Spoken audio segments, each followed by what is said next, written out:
Bob Hope Show. And now, here is Bob Hope.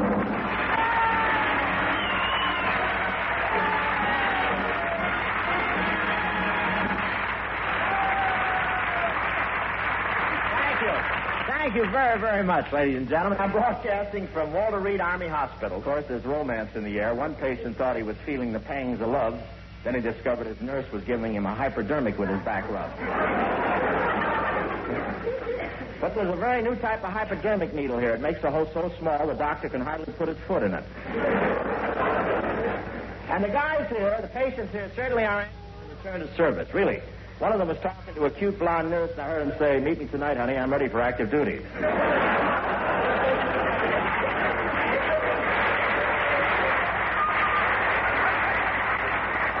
But the thing you have to admire about these boys is the way they all try to help each other. As I walked into the hospital this morning, one GI stopped me and said, "Don't worry, buddy. You'll be amazed at what plastic surgery can do for that nose."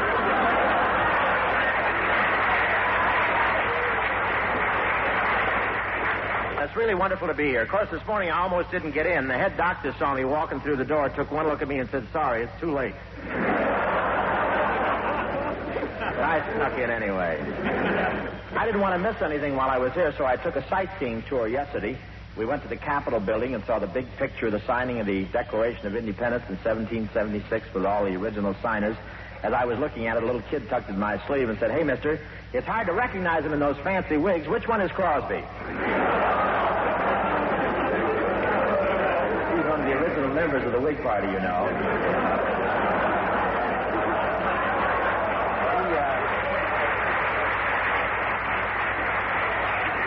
He wishes he could save a lot of money. But anyway, we were driving along in the sightseeing bus, and the guide said, "To your right is the United States Mint." And a guy from the South sitting next to me said, "Well, sure enough, that's nice. Now, where do we go for the juleps?" And I have never seen so many statues. Everywhere you look, there's a statue of some politician. We saw a statue of Napoleon. Of course, it's easy to tell he wasn't a politician. He had his hand in his own pocket.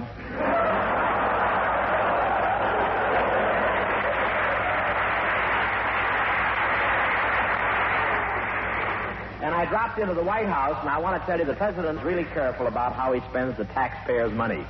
He doesn't have a lot of butlers and servants hanging around. I know. He came to the door himself and told me he was out.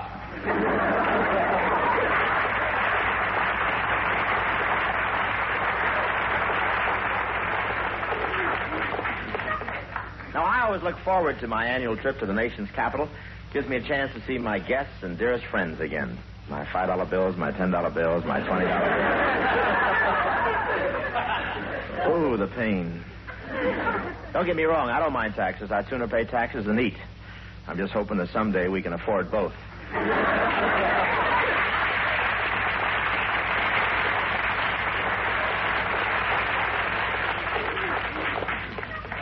But I read in the papers that they're going to lower taxes. That's the best thing I've had to look forward to since Paramount patched up the knothole in Jane Russell's dressing room. You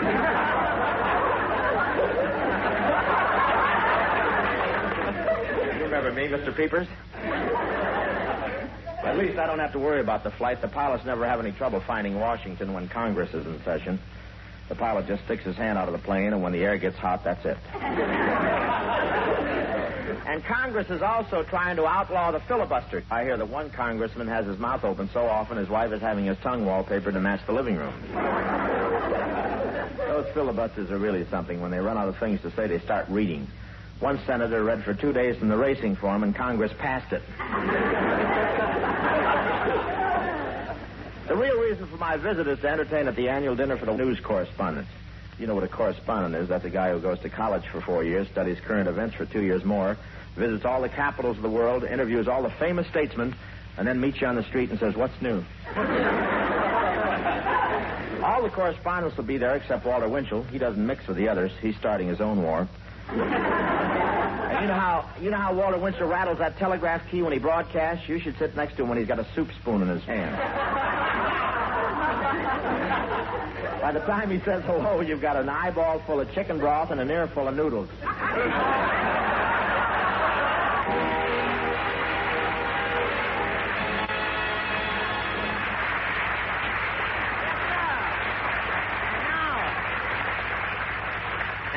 like you to meet one of Hollywood's most glamorous and successful stars, the lovely, talented Arlene Dahl, ladies and gentlemen.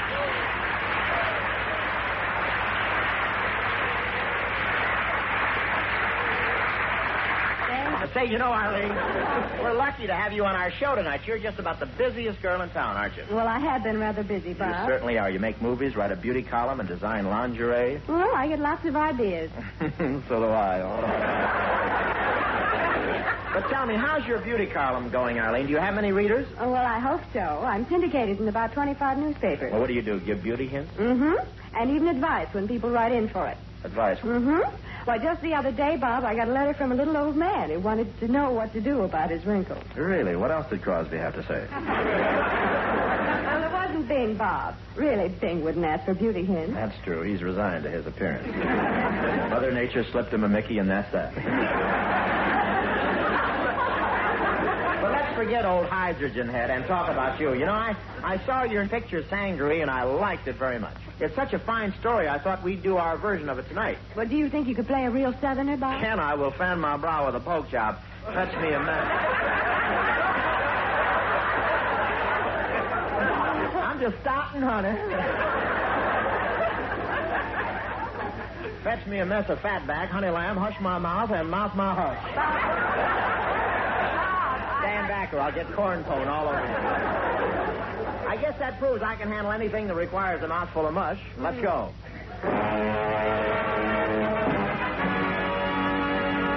Tonight, the players present their version of Sangaree, a story of the Old South.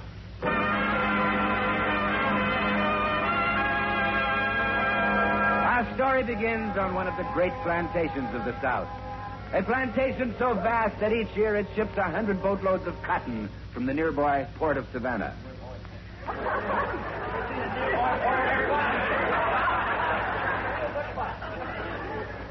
But failing crops and the pirate raids on their ships have brought the plantation to the verge of bankruptcy. Now we find the owner, Arlene Culpepper, talking to a friend.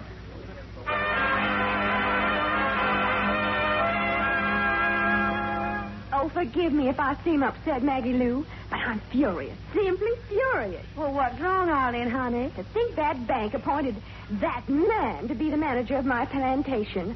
The man I hate most in the world. The man I despise. Well, how you do go on, Arlene. There just isn't anybody that hateful. Who are you talking about? Robert Beauregard Hope. Oh, that dirty rat. Yes. Why is the bank sending him? Well, every time we send out a shipload of our cotton from Savannah Harbor, the pirates capture it. They're ruining us. We've got to have someone to help us, so the bank is sending Beauregard. Oh, that's fine. Yes. Now, why couldn't the bank send somebody else to take over my affairs? Well, don't worry. Don't worry, honey. He won't be around long when the pirates get through with him. I hate to see bloodshed. Well, you won't. Beauregard hasn't got any.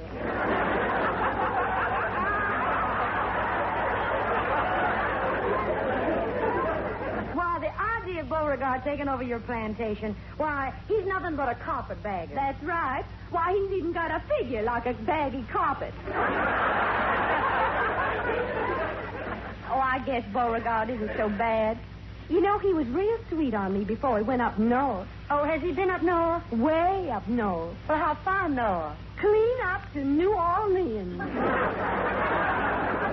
Why, just look at the time. He'll be here less than an hour.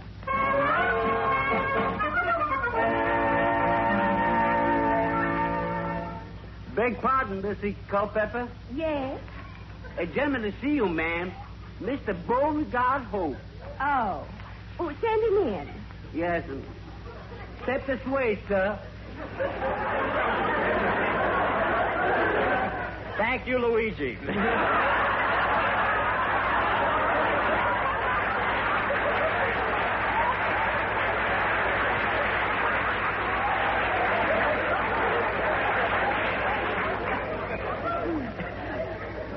That's the Southern Pizza Pusher. Hey.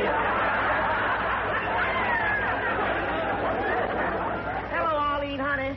Why, Beauregard Hope. Let me look at you. You're just like a picture. Oh, now, Beauregard. No, I mean it, honey. You're prettier than a mess of possum liver simmering in a bucket of hog fat.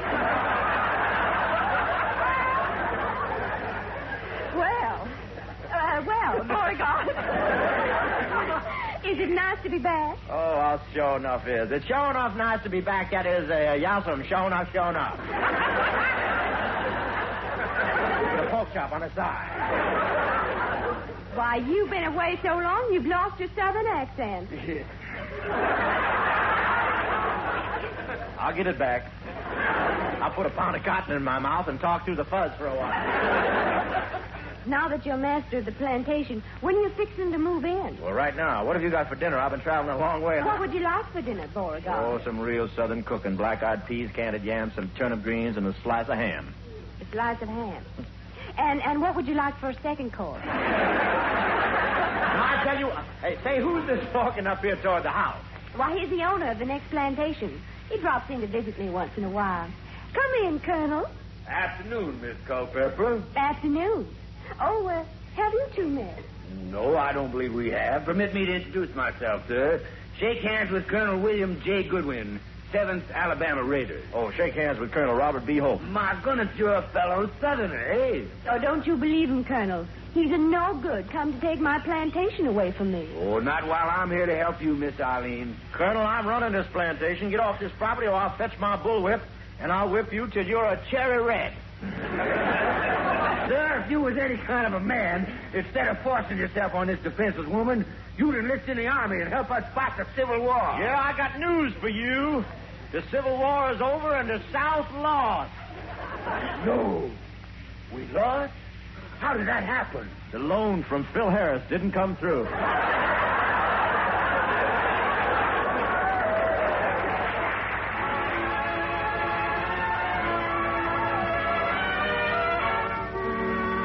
And here in this spot, we bring on Margaret Whiting. Move in, Maggie, please.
Continue with our story of Beauregard Hope and his efforts to save the great Culpeper Plantation.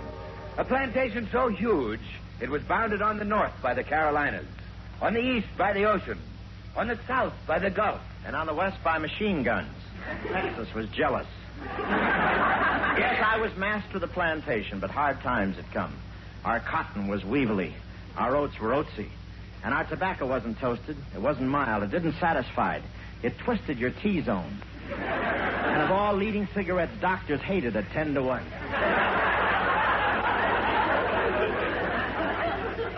As the months passed, things went from bad to worse. The field hands deserted. The servants quit.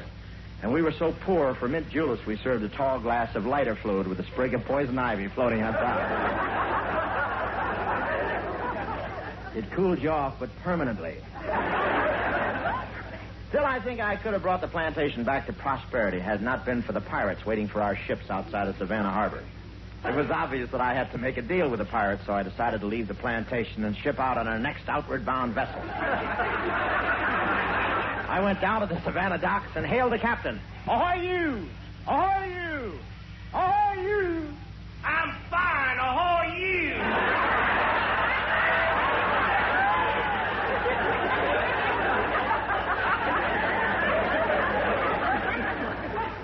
I knew I should have gotten an actor. This is what happens when you try to hire leftovers from the Fresno grape crushing season. I'll stand for no insubordination, Captain. Ah, sir.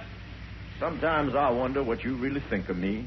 We think you're no good Yankee trash, a dirty yellow dog renegade scum who sells out his own flesh and blood to the northern bankers. Don't be afraid. Speak up.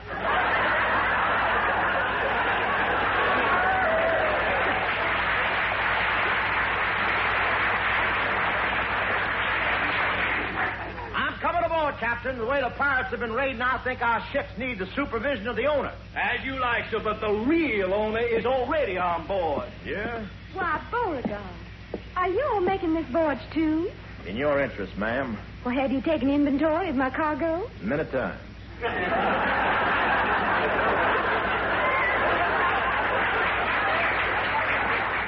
Is everything all right? Crazy, ma'am. Crazy. In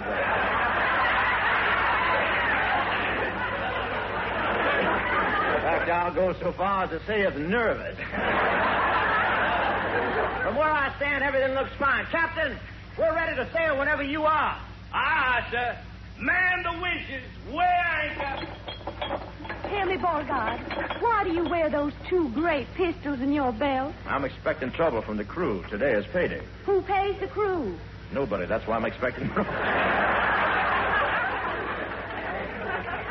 Sir, Yeah? we're shipped anchor. We're ready to sail. Oh, good. I'll give the orders. But, sir, Savannah Harbor is very... I know what I'm doing. Cast off the bow line. Cast off the stern line. Now starboard to helm. No, port the helm. I said starboard to helm. When I say starboard, I mean starboard. Why is the ship going so slow? We're sailing up Main Street. You take over, Captain, and don't go through any red light.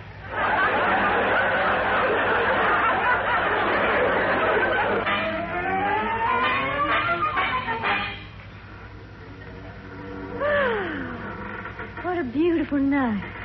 Oh, there you are, honey lamb. There's something I've been wanting to ask you. You know how I feel about you. Will you marry me? What? Why, you're only proposing to me because I happen to own a big plantation. When you look at me, you don't see my hair, my eyes, my lips, my shoulders. Why, y'all see cotton, barley, oats, rye, tobacco. I changed my mind. Now I don't want to marry you.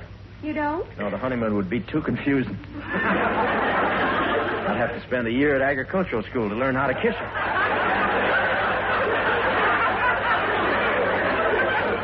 Well, I guess my plantation isn't worth very much now anyway. And don't give up. I have an idea that may save us from bankruptcy. What's that? From now on, I'm going to plant the cotton and the tobacco in the same field. How will that save us? I'm going to raise filter-tip cigarettes.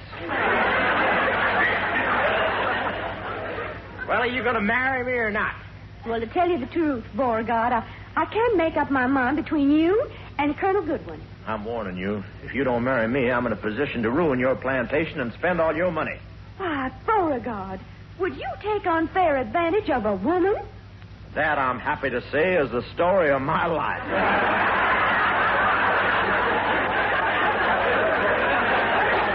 Shown up. But if we get through this voyage... Now watch on deck and keep your muskets handy, man. Sail off the starboard bow. Sail home. It's the pirates. That's your post, men. Prepare for action. Oh, this is just awful. Nothing to worry about, honey. This ship is built of solid oak. They'll never sink you. Oh, Beauregard. I don't see you, Beauregard. Where are you? Over here in a lifeboat.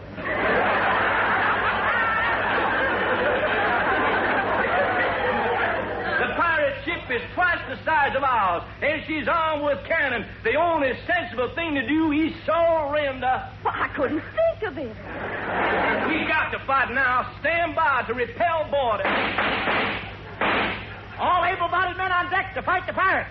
So long. If anyone wants me, I'll be in my cabin. Oh, look, Beauregard. The pirates have guns and knives and swords. I know. I'll see you later.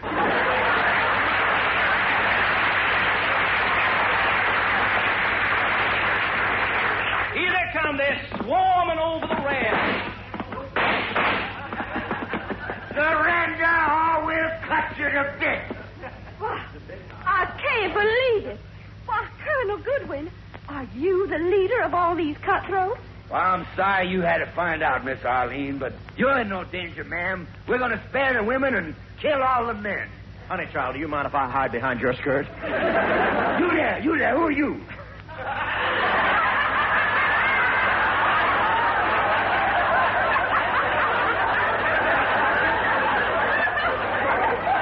Who that there? What did you say there? Who that out there? Who there where?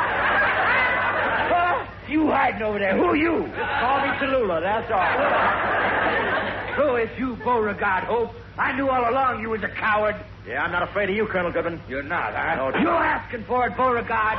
Oh, please don't fight, Beauregard. Colonel Goodwin is a hot-blooded Southerner with a trigger disposition and a trigger temper. The resemblance to Trigger doesn't end there, either.